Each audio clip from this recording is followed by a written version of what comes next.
Well, staying in India now, Alibaba is reportedly close to picking up a large chunk of India's 197 Communications for about $575 million.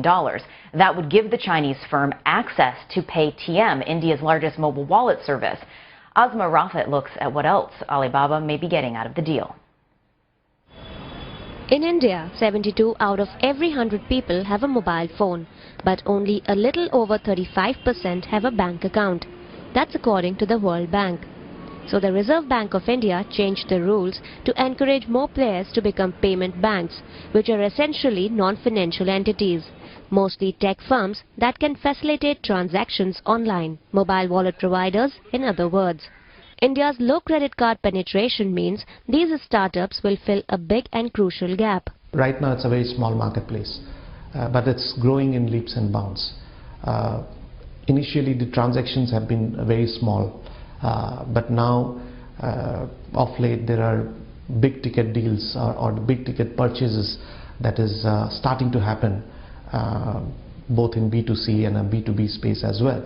So definitely I think it will change the landscape in terms of how we do business in India, how we transact.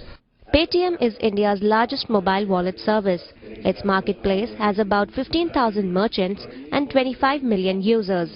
And it's applied to become a payment bank, confident it can be a major player in this field.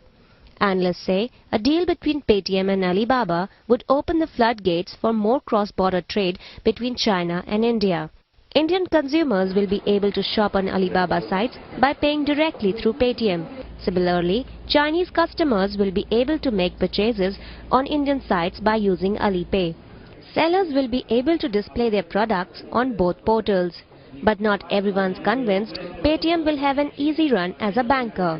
Value would be captured by the customers and the suppliers of this technology or product than the companies itself because of the sheer competitiveness. Given the fact that it's a nascent industry, aggregate industry growth can be very high. Obviously regulatory downsides remain. India's e-commerce market is forecast to hit annual sales of $30 billion by 2020. And many analysts think the country's next wave of e-commerce customers will transact mostly or even exclusively on their phones. That means 197 Communications, which owns Paytm, has not only got one foot planted firmly in the fast-growing e-commerce space, it's also positioned well for the coming payments revolution in India.